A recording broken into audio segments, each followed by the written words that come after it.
Korean style. Tapos nakapaa daw si tatay. Kawawa si tatay. Sinakay si aeroplano, nakapaa. Shoes.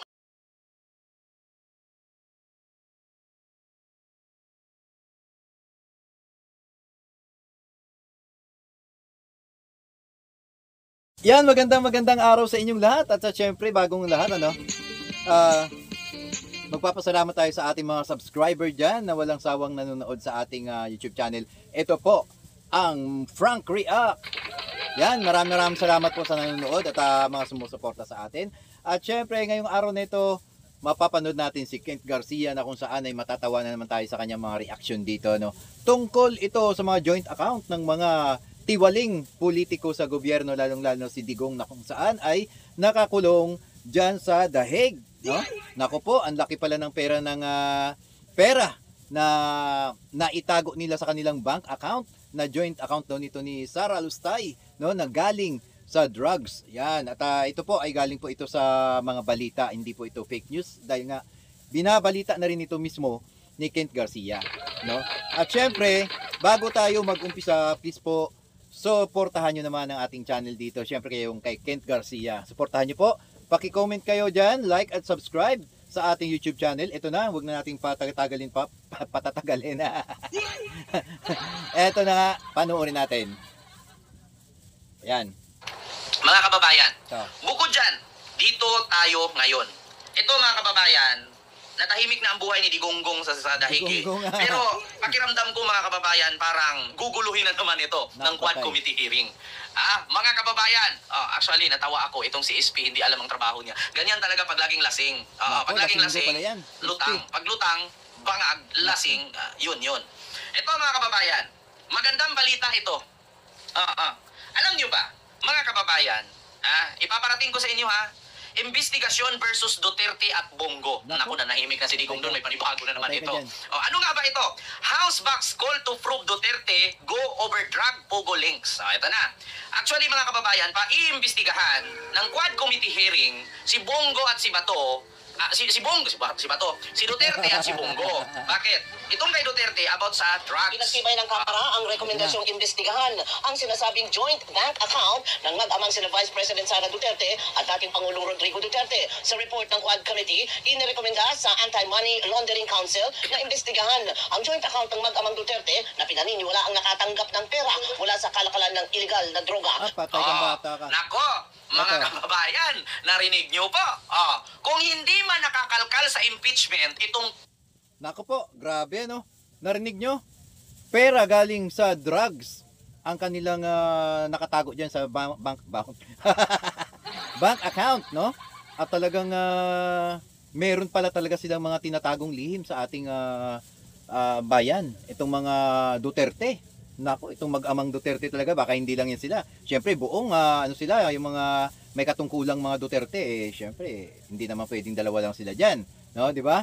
Itong si Sara Duterte at saka si Digong, may joint account na yung pera ay nanggaling daw ito sa masamang gawain.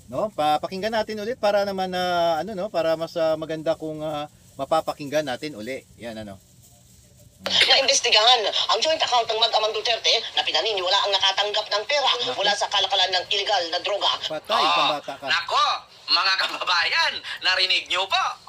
Kung hindi man nakakalkal sa impeachment, itong 2 billion drug money na joint account ni Digong at ni Pusit, kakalkalin ito ngayon ng Quadcom sa 20th Congress. So, July. Eto na, Kasi ito yung kinatatakutan ng mga senador. Yung mga bumuto, yan ang kinatatakutan nila na mabuksan ito. Dahil pag nabuksan yan, marami talaga ang madadamay.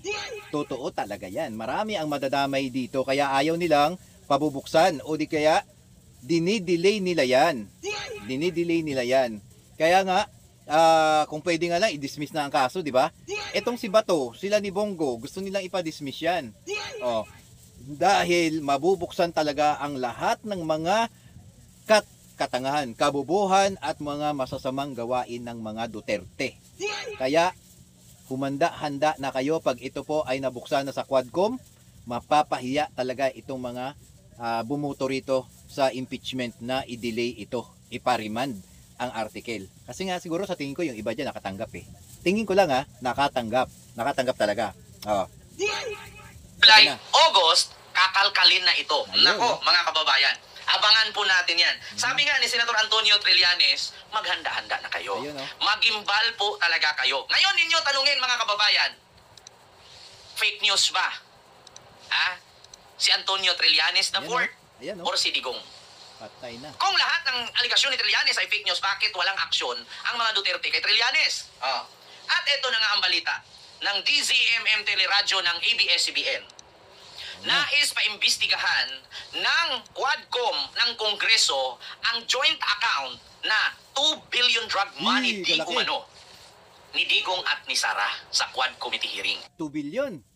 2 billion ang kanilang naitago sa kanilang bank account. No? Grabe, paano yun?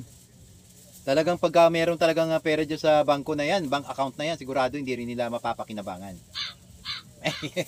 Di ba? Hindi rin nila mapapakinabangan yung pera na yan dahil syempre kukunin din ng gobyerno yan. Di ba? Kasi hindi rin sa magandang gawain nila kinuha yan eh. Di ba? Syempre yung pera na yan, itutulong yan. Kung gaano kalaki ang kanilang ninakaw sa Pilipinas, sigurado ito rin yung kabayaran. Sigurado yan. Iyan din ang kabayaran para maibalik ang pera. Di ba? Eto na. Committee hearing. Nako po, mga kababayan. At bukod dyan, mga kababayan, si Bongo, iimbestigahan din patungkol sa reward system, yung pagpatay sa war on drugs, kung Bongo? galing ba ito sa Pogo, mula sa Pogo boss na, sige, ipatumba mo to, ipatumba mo yan, Patay. ipatumba mo yan. At merong bayad, at mismong si Digong nagsabi, ako, sinabi ko talaga Patay na na. merong bayad yan. Ako mismo galing sa confidential fund ko. Yung tira-tira. Binayad ko na kalimbawa, makapatay sila pag may sobra, binigay ko pa. Sabi ni Digong sa Quadcom yan. Grabe. Tuloy natin. Nagugat ang investigasyon sa pahayag ni dating Senador Antonio Trillanes na naglalaman ang bank account ng pondo mula sa mga drug lord. Nauna nang hinamon ni Trillanes si dating Pangulong Duterte na lumagda sa bank waiver. Tignan nga natin hindi to, siya tignan pumirma, natin. diba? May ano dito, picture, mapera ata. Tatanggap ng pera mula sa kalakalan ng illegal na droga. Nagugat ang investigasyon sa pahayag ni dating Senador Antonio Trillanes na naglalaman ang bank account ng pondo mula sa mga drug lord. Nauna nang hinamon ni Trillanes Mula sa drug lord. Ayan po, Rodrigo Duterte, Sara Duterte bank transaction. Ayan po, mga kababayan. Actually, naka-blurred po siya. Yan ang gustong papipirmahin dati ni Sentry na ang sabi ni Digong dito sa sampalin niya sa Madlang People, si Sentry, basta pirmahan lang, no? Grabe yung mga pera, kaya pala ayaw nilang ipakita ito, ayaw nilang umamin na ganito yung ginawa nila sa taong bayan. Talagang napakalaking pera pala talaga ang kanilang nakulimbat, no? Bukod sa pera ng bayan, meron din sila nakulimbat na pera sa drugs. Grabe, no? Ay. Naku, pag ito nabuksan ito sa Quadcom o sa tawag dito yung bago nila, no? Yung tatluhan na lang, yung kukunti na lang sila, no? Pero kung Quadcom man yan, mas maganda kasi mas marami sila, no? Sana mabuksan na ito para malaman ng taong bayan kung gaano talaga sila kasakim, kung gaano talaga sila manloko ng tao. Talagang ginawa nila ang lahat na para makakulimbat ng malaking pera, bilyon-bilyon. Grabe, sobra. Naka-blurred po siya, mga kababayan. Ayan po yung bank transaction po ng mag-amang Sara at Digong. So yan daw po ay galing sa drug money. No, mga kababayan, hindi po pinapakita dito, naka-blurred po, no? Ibini-blurred po ito ng DZMM Teleradyo. No, so bini-blurred nila, yan daw po ang bank transaction ng mag-amang Sara Duterte at Digong Duterte. Galing sa droga mula sa aligasyon ni Senator Antonio Trillanes IV na born and raised in Caloocan, hindi magnanakaw, hindi rapist at hindi adik. Ayan po, mga kababayan. So klaro po ha, kapag may ebidensya, nga ang DDS niyan.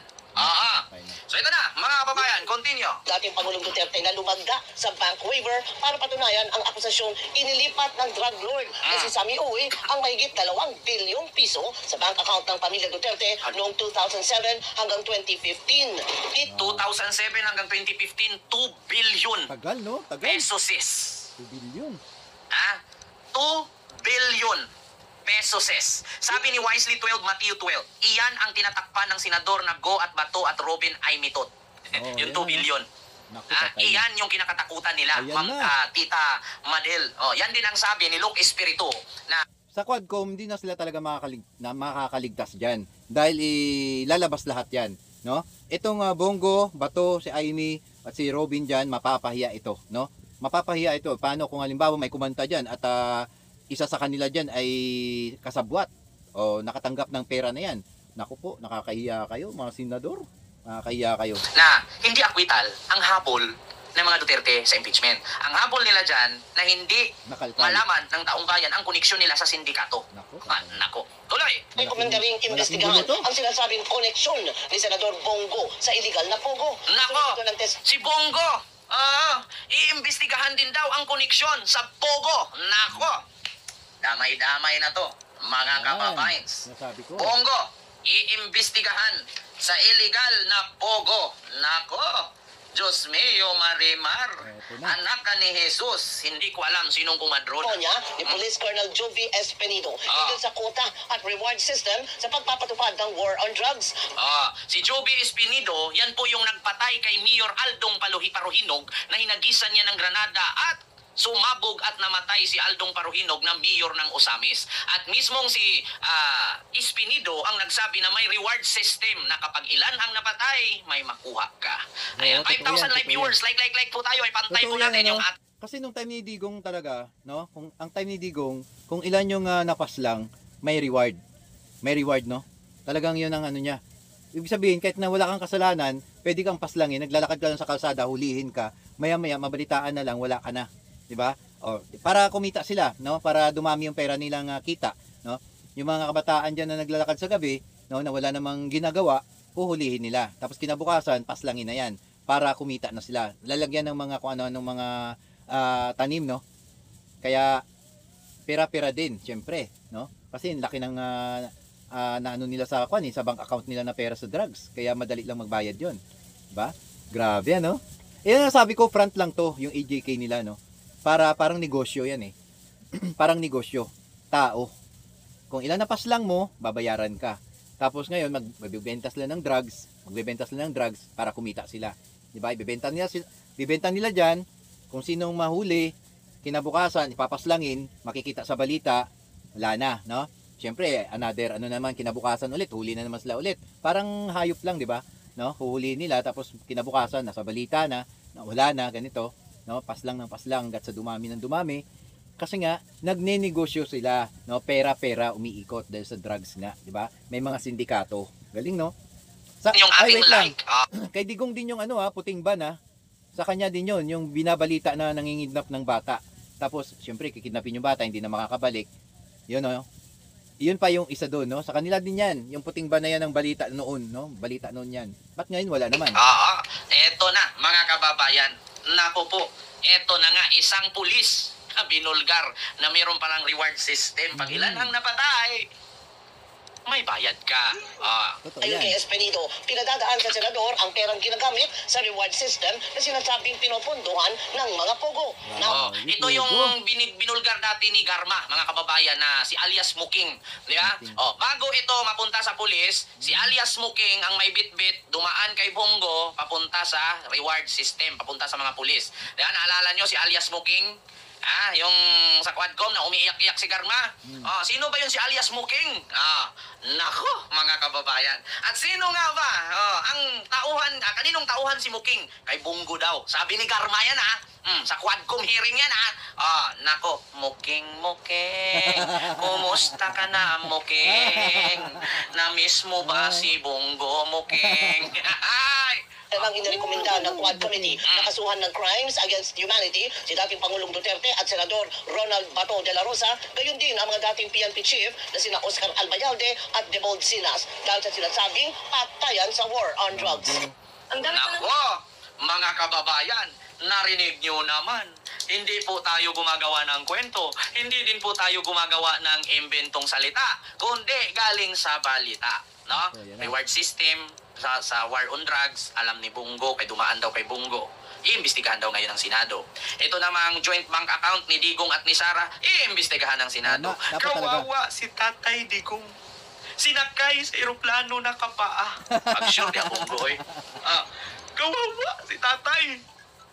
Sinakay sa eroplano na kapaa. Tingnan nga natin, kung totoo ba yung sabi ni Bongo? Baka mali yan, Bongo, ha? Tignan nga natin yung picture ni Duterte, sinakay sa aeroplano, Duterte, wait lang, Duterte to Dahig. Dahig plane. Tignan natin kung nakapaa ba si Digong. Mga kababayan, ito po yung picture.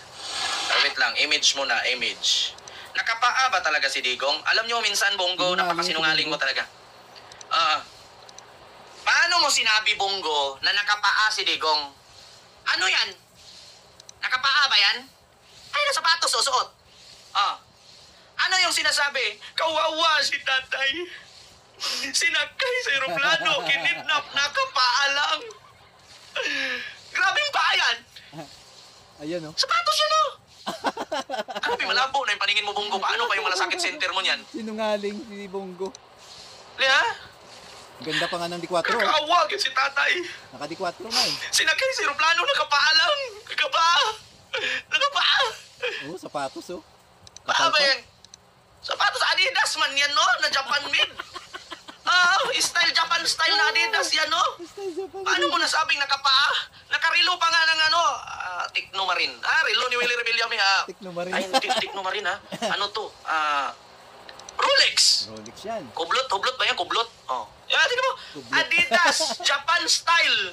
Adidas, Tapos nakapaa daw si tatay. Kawawa si tatay. Sinakay sa aeroplano, nakapaa. Shoes man, Di ba pa? Overacting niya si Bongo. Di ba? Di man ko natiil good, Bongo. Kapasagad lang hangga. Di man natiil. Sapatos man na yung gisuot good. Kapakaulaw man, di man ko natiil good. Nakuha ba ko kasi ang tiil good. Asa man ang tudlo si ang tiil, ana? Asa man na yung tudlo, ana? Kung saan na siya nag-foot binding? Chinese na pala si Digong ngayon, nag-foot binding, dikit ang daliri. Kapasagad lang ang kabunggo, Converse ba na yung sapatos? Di man good na Converse good, ma'am. Adidas man good na, yung Japan na style na Adidas man good. Ginuo ko. Di man good na, tinuod, Bongo. Bakakon kay kabunggo. Hindi ba nakapaa si Digong sumakay ng airplane? Nakasapatos ba ya? Pakinggan natin sinabi ni Bongo. Ito Bongo. Please po like and comment, subscribe kayo dyan. Si Digong. Tingnan natin muna, no? Kasi umihintay. Gusto natin talaga hindi umihintay. Tingnan natin. Yan. Ito na. Yan. Ay.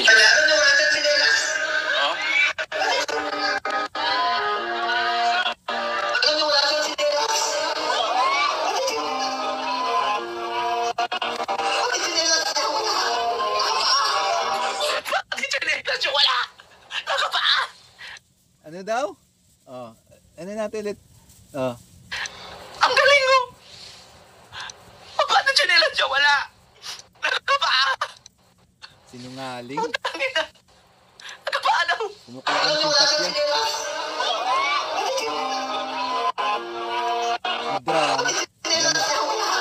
Drama? Paano chinelas siya? Wala! Nakapaa! Putang ina!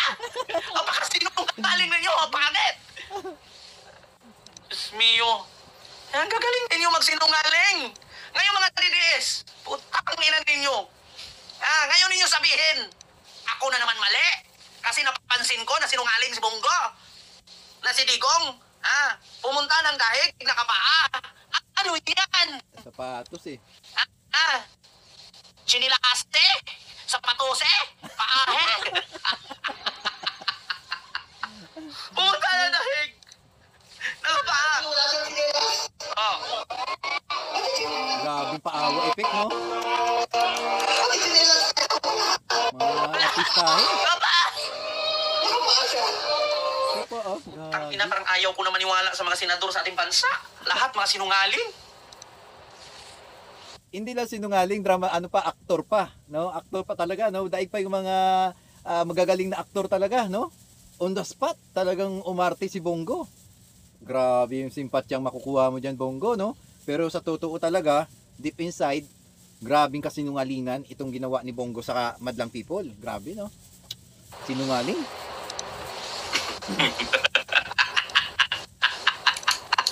Hi, Diang! Ikaw, shoutout, kumusta ka naman, idihang. Nako. Oh, Yeah. Alam nyo na. Maimbestigahan sila. Alam nyo na. Alam nyo na. Ito, mga kababayan. Speaking of bongo, dito tayo kay Bato.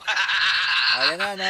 At pinutol niya hanggang dito na lang at abangan natin yung karugtong nito dahil nga pag-usapan sa Quadcom itong joint account ni Sara Dutae, no? At saka ni Digong Dutae na talagang ang pera na nakuha nila ay galing sa drug syndicate, no? Malaking pasabog, no, sa Quadcom. Damay pa dito si Bongo, si Bato, no? Grabe, kaya pala grabe yung talagang pinagpipilitan nilang ma-dismiss itong kasong impeachment dahil pag pinag-usapan at nabuksan ito, marami talagang sasabog rito, no? Damay-damay na sila diyan. Kaya eto na, no? Please comment down below kayo, like at subscribe sa ating channel. To po ang Frank React. Hanggang dito na lang. Mag-ingat kayo lahat.